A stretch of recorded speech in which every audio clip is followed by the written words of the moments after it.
Let's talk a little bit about Off Ki in case some of the listeners haven't heard of Off Ki. How do you describe your music? Um, Energetic, melodic. I enjoy playing it. It's a lot of fun to play. I kind of write these songs based on how I enjoy music. So that's how I write the music portions of these.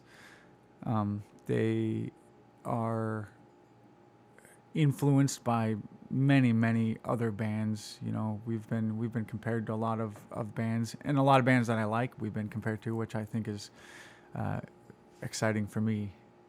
It really makes you smile when somebody says, "Hey, you sounded just like, band X," or, and you cool, great, thanks, man, that's awesome. You hear that and you really like that. Are you from the Fox Cities area, or were you born somewhere else? I was born in Saginaw, Michigan, and grew up most of my life in Albuquerque, New Mexico.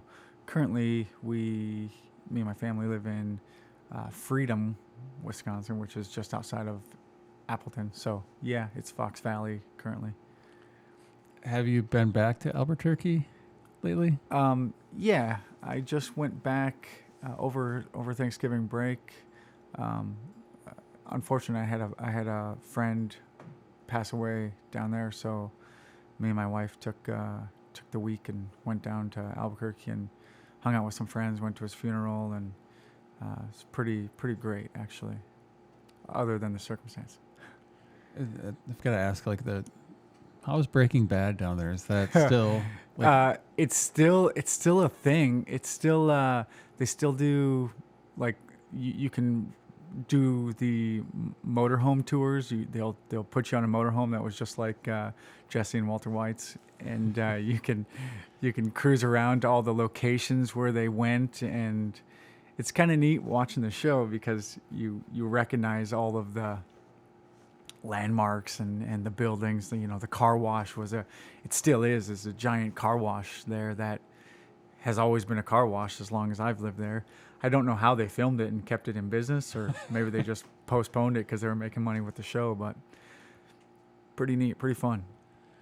So when you moved to the Fox Cities area, how long ago was that?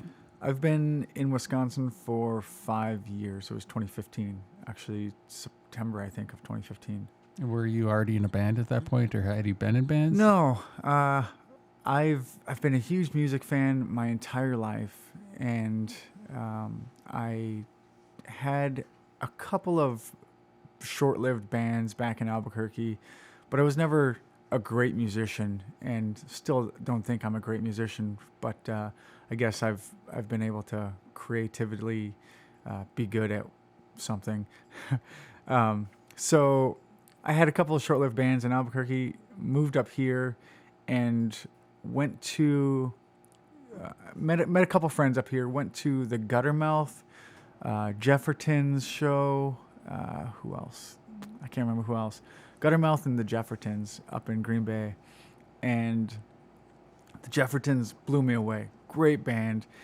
And at that moment, I said, I got to start a band. I knew that when I moved up here, it was a cold year. It was no snow, just -40 wind chill, and something I'm not used to coming from the desert. And I knew that I needed to do something to keep indoors, keep warm, and keep occupied. Otherwise, I'm going to go stir crazy. So decided the band was something I needed to do. And so with this couple people that I met, we started Off Ki, and I was playing drums initially because we couldn't find a drummer. So came up with a handful of songs, guitar player, had a couple bass players come and go, and finally settled on a 3-piece band that we were when we first started in our first album, and I was drumming and doing backup vocals and a couple of lead vocals, and then put out the album and played every week and played tons of shows, to the point where people were mad at us for playing so many shows. Whatever. We were having fun. So that's what kept me busy for most of the winters. Go ahead. Did you have I was going to ask. So when you're putting together a band, what was the hardest part? I think not agreeing on content, but agreeing on a style, perhaps. We entered this band very loosely, or started this band pretty loosely, and said, "Hey, let's just do whatever we want. If we want to write a punk song, let's write a punk song. If we want to do a metal song, we'll do a metal song, and just who cares? We don't have to stick to one genre." And oddly enough, we kind of have stuck to metal. Punk, but it's been good, and I don't think any of us in the band currently have any issues if we wanted to play something heavier or something, grungy, or I've got a song on there that's a real slow kind of a banger and pretty depressing, but yeah. So I think that was the hardest part, was just coming up with an order and how we wanted to do it. And then obviously one of the hardest parts about a band in general is just scheduling, getting everybody together. Hey, can you play this show on this date? Sure, yeah, or no. And then, okay, you got to come up with other days and dates and make things happen. So we'll ask pretty early in the show here, but you had some news within the last week. You have a new member. Yeah. Speaking of new members, so anyway, I'll step back just a second. We started off as a 3-piece. I was on drums, and then our lead singer met a girl and moved to Colorado, and so at that point we adapted, and Logan, our current drummer, was playing with us at that point because I moved to guitar, and Logan and I decided we were gonna carry on. And we did. So we carried on. We plugged away as a 2-piece. We had a couple of other members come and go, and some came and then left to go start their other projects, and some were in other bands, and their bands started gaining momentum. So we parted ways. I think everybody that we've parted ways with, we've remained good friends, and I think that's important. So anyway, yeah. So now for the past 2.5 years, Logan and I have been playing as a 2-piece.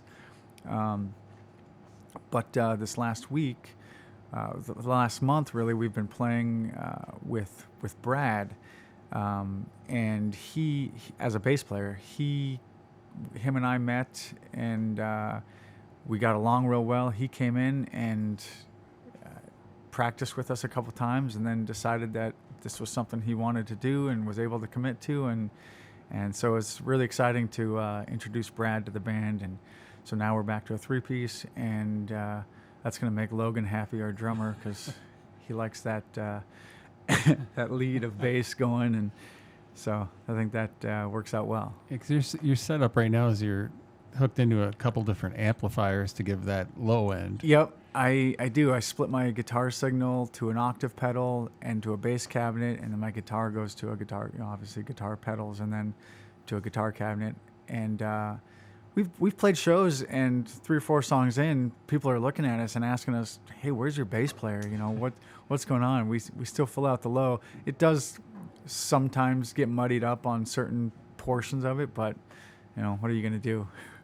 Are you looking forward to not hauling as much equipment to shows? Since Absolutely. Brad's got a good back on it and strong arms, so I'm excited about that.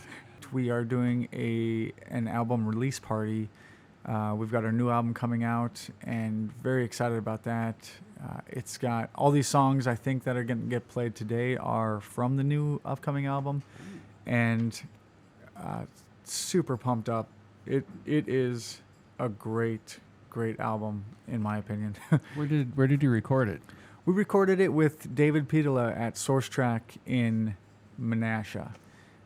Great guy, super knowledgeable, amazing equipment, and very easy to deal with. Once again, that's David Pitola at Source Track. Great guy. Lots of fun to deal with, and he's in a band called Shield the Survivors. Good metal band. How long did it take you to track the album? Man, 18 months. Wow. Oddly enough, we went in. We didn't have all the songs that we wanted, so we would. Our idea was, you know what, we're going to go in and we're going to record a couple songs, then we're going to release them one a month on the 11th. So that's what we did for the past roughly 12 months now. The last 6 songs, or maybe 5 songs, I can't remember, are all going to get released on the album. Kind of a teaser for you guys. But yeah, so every month we released a new song via Bandcamp and Facebook and whatever else, and so that's how we did it, and it kind of saved us a little bit of money from having to drop an entire chunk of change to go and do all the 18. There's 18 songs on the album, so all the 18 songs at one point we were able to break it up into. I think we did it in three, 5 or 6 song sessions. Oh, so releasing a new song every month. Yeah. Wow. That's Yeah. Do you see the industry going that way more? I think so. My personal opinion is that hard disk CDs are kind of becoming obsolete. I think everybody, maybe I'm wrong, but I think everybody goes digitally. It's just easier. They don't scratch. You know, when you're sitting at work at your office, everyone's listening off their computer or whatever, wherever people listen. Which, you know, if you're getting paid to listen to our music at work, that is a bonus. Yeah.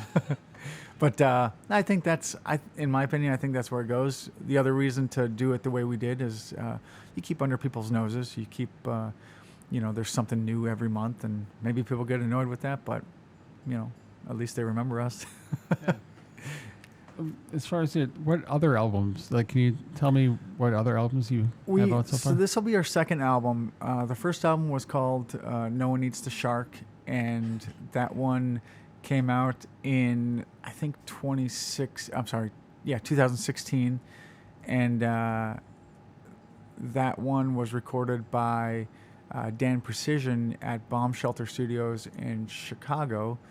And that one, in my opinion, also a really good album.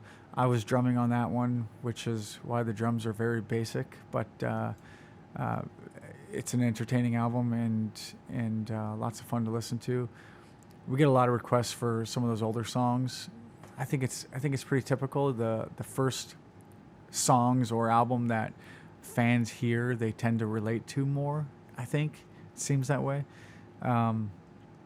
And then this one is our second album, which I can't tell you too much about the name until it comes out, but it'll be out, shooting for February 11th. That's our date.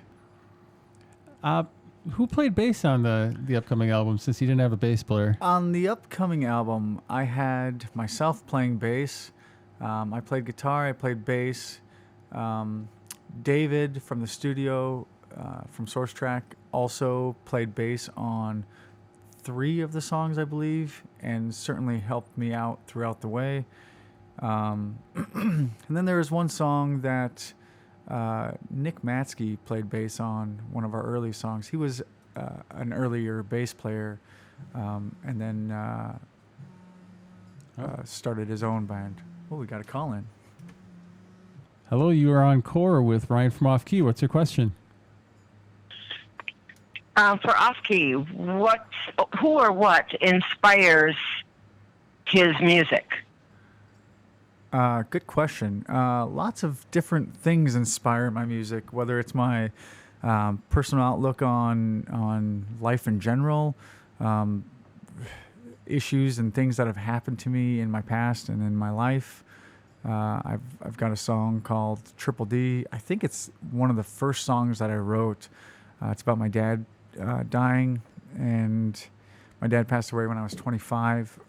That was 15 years ago.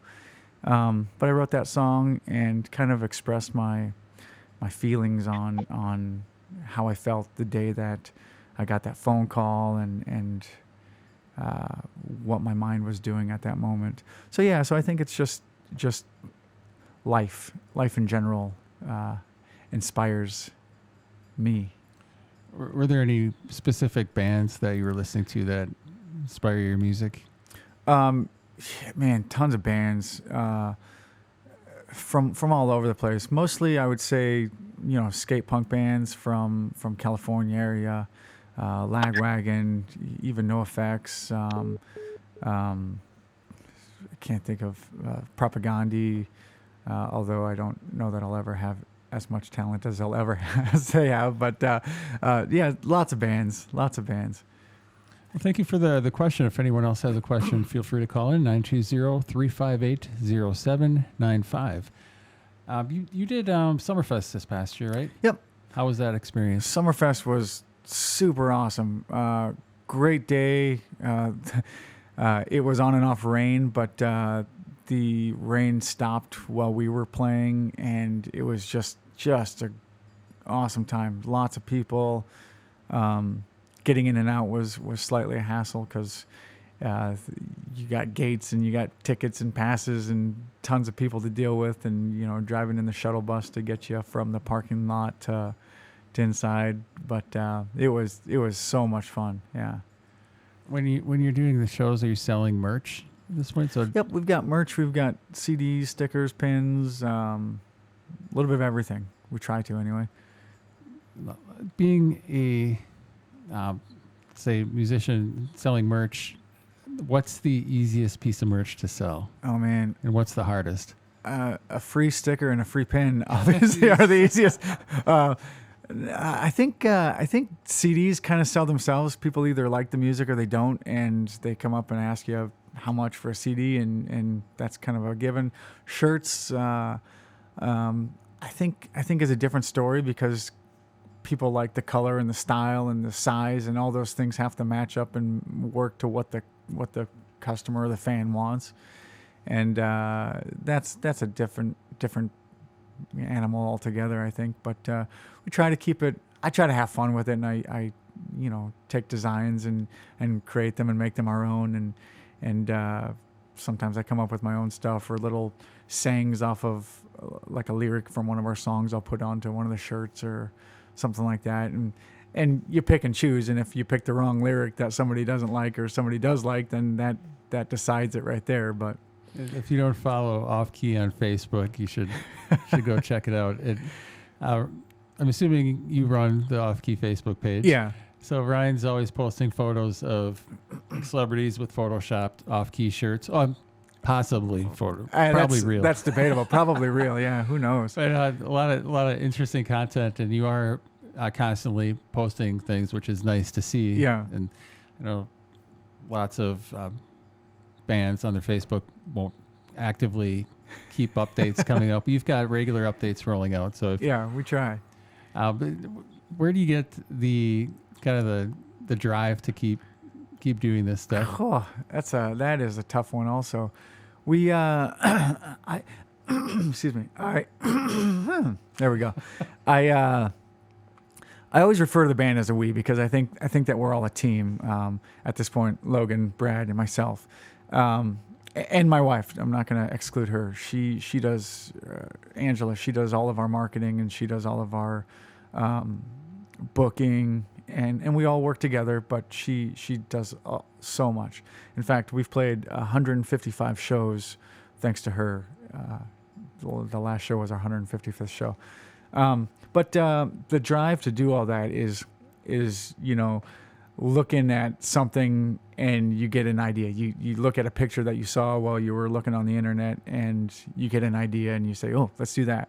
Or, you post a picture and it pops up and you realize, oh, I should tag that and then, show your Off Ki tattoo.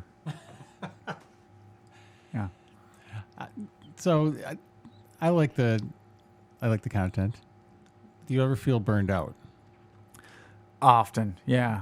Often. Because I think people forget that being a musician, you're probably still working hard at like the other job. You know what I mean? Yeah. We all have day jobs. I've got my wife and I've got 5 kids, and it's hard work. So I go to my day job at oftentimes 7 o'clock in the morning, and I get done at 5:30, 6 o'clock, and I come home eat dinner, spend time with the family, kids go to bed, and then the off key comes out, and I either pick up the guitar and I strum around a little bit and try to write something, or my head's all day long I'm thinking of lyrics. I'm a mechanic by day, so I've got this little notebook in my toolbox, and as I come up with something, I write it down, and I try to go and make it all work, and it's tough. Are your kids into the music? That's a tough question. Some days they are, some days they aren't. I think they're excited that I'm in a band, but I don't know that they care for the music. However, there has been many shows. In fact, when we first became a two-piece, we had a singer that bowed out for a show 2 days before the show, couldn't make it, and so I printed off all my lyrics because I didn't have them memorized. I know the songs, but didn't have them memorized. So I printed off all my lyrics, and we went and played the show. My first time singing and playing full songs at shows. And I lost my breath, lost my voice, barely know how to sing in the first place. But my kids went to that show. It was an all-ages show, Cinco de Mayo, actually. Yeah.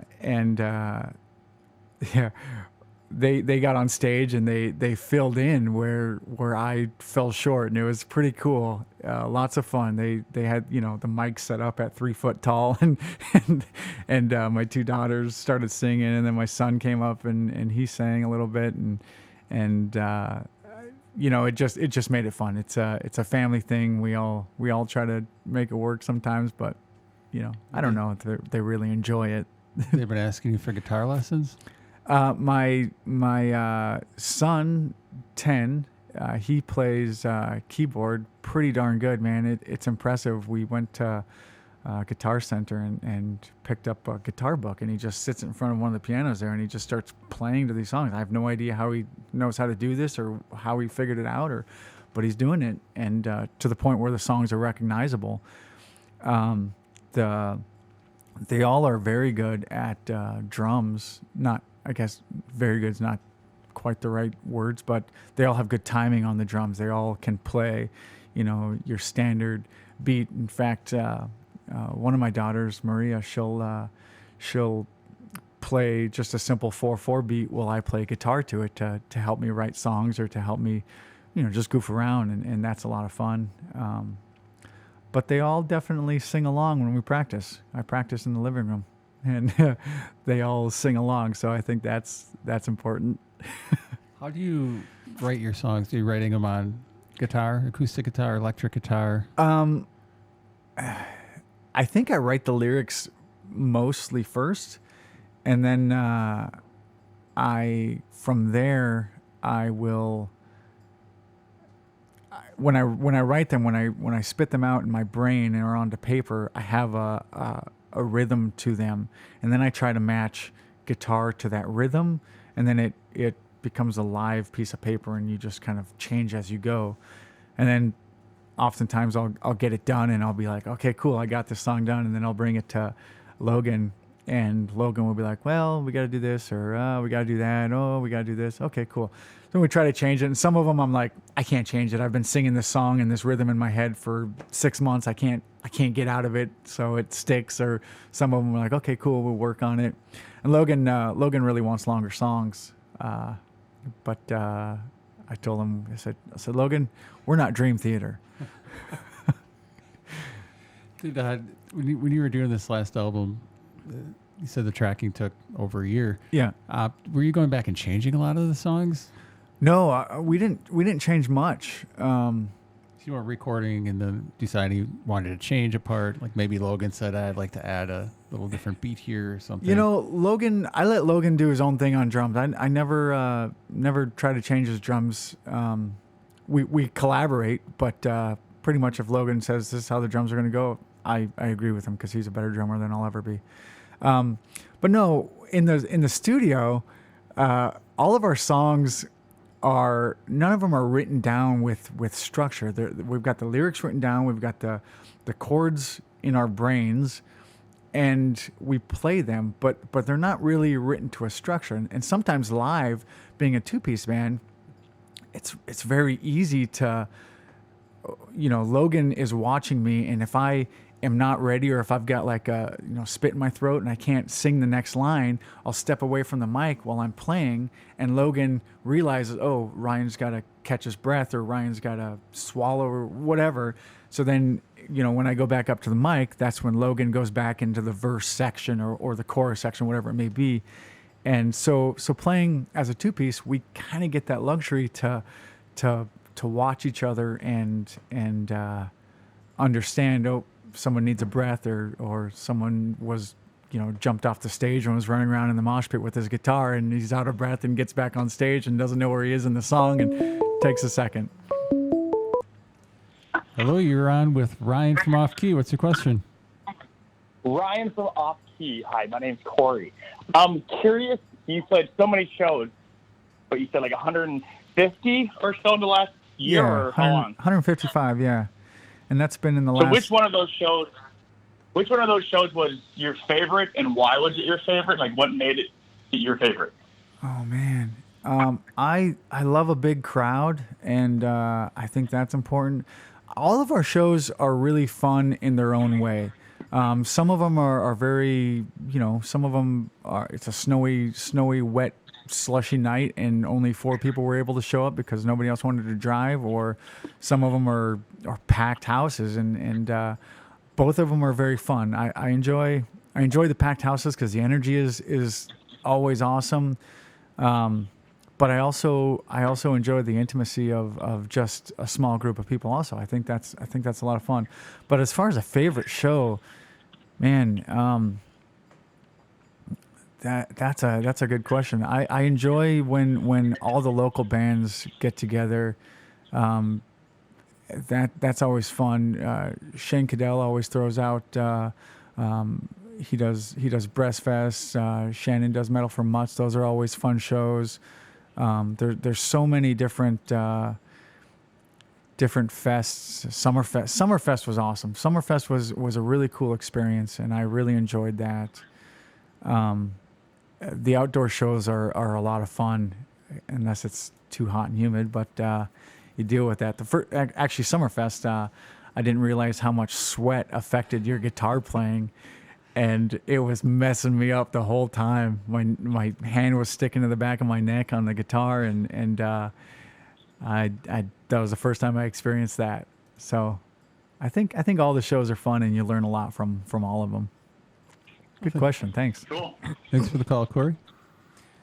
So playing in hot weather. Yeah. Have you played in hot weather? You said that. Have you played in really cold weather?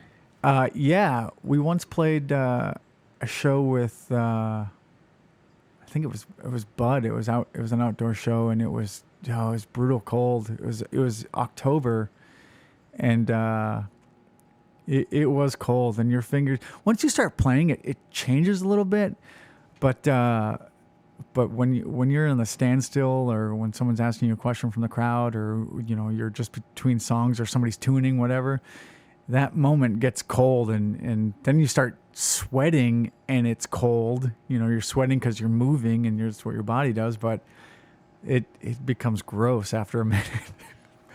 If you had a time, so you're using multiple amps to simulate the bass, and when I saw you had used a headset mic, yeah. So if you run into the situation where all of a sudden something malfunctions in a big way, it kind of maybe throws you off. Yeah, quite a bit actually. I run a wireless on my guitar, and there was a time where I think that died, or it wasn't connecting, and just almost any little change that you're not used to kind of messes you up. My headset mic, I wore the headset mic because as a two-piece, we needed to create more movement, create more energy on stage, instead of just stuck behind a microphone. So I put the wireless headpiece on and looked like Britney Spears, but was able to run around and kind of move around stage more. Our songs are structured so it's like verse, chorus, verse, chorus, verse, chorus. There's not much time between each part, so I don't have a lot of breathing room to move around without being behind the microphone. So we utilized the headpiece to run around and move around. But there was a time where that didn't work, and it standing behind the microphone was a different experience for me in general. So it kind of messed me up too. Again, hopefully simplified a little bit when Brad. Yeah. I'm excited for the whole Brad thing. Logan doesn't do any vocals, so the whole Brad thing is really exciting for me because I'm gonna lean on him to absorb everything. Thanks, Brad. How's I should ask it, frame it. What's your opinion on the scene in the Fox Cities area? Man, you're asking me a question I'm going to get yelled at for. I think that the scene is awesome. I think that people are very busy in their lives to go out and watch shows sometimes. I think that there's so much going on in the area that people have to pick and choose. Well, am I going to go to a PUD show or am I going to go to a 94 Distortion show? Well, what am I going to go watch tonight? They're both playing on the same night. Okay. So you got to pick and choose there. And I think that that causes dilemmas. I think that in people's heads, they don't want to pick between those two bands. So sometimes they throw their hands up and say, well, I'm just not going out tonight. I think that's kind of where I am with the scene. I think that it's tough. It's tough to judge the scene. I'm not real sure. Well, I've seen you at the train station, which is a great venue. Yep. The Fox Cities has a lot of great venues, and I don't know if all of them are being utilized to their potential. Yeah, I'm not sure either. Train station is awesome because it's an all ages venue. I think all venues should be all ages shows. I think that by not making them all ages shows, you're excluding any up and comers that want to play, that want to do something. Even me as a kid, I started going to shows at 13 years old in Albuquerque, and from show one, I knew that music was something I wanted to do or something that was important to me. And every show in Albuquerque was pretty much an all ages show. There was a couple, but that weren't. But all of them were all ages shows. And how they worked it was they made them earlier, so that would be the bar would be the show would start at 7 or 8 and be done by 10 or 11 depending, and then after that the bar is still open, and that's when it was all 21 or older after the bands were done. And then sometimes they would have another chunk of bands come in that played to the 21 and older crowd. I think that so many bars and venues around here could probably utilize that. I'm not going to pretend to know any of the laws, but there's got to be a way to figure that out, or somebody just needs to open up an all ages venue. Amen. I haven't asked you yet. How did Auf Ki get that name? Oh man, Auf Ki got the name. It was supposed to be Off Ki, Offkey. I mean, that's kind of, I threw that out initially, and then we came up with Auf Ki, Aufkey. And then we came up, then it changed again to Aufki, which off in German means on, and then ki is chi, which means energy. So ultimately it means on energy, but when you say it, it's Auf Ki, and it sounds funny because we're a punk band, and that's how we sing sometimes. But until Brad gets here, then he's going to sing spot on the money because I'm going to lean on him for everything. So it's kind of this triple entendre word now, and it's kind of fun. So, and it gets mispronounced by everybody.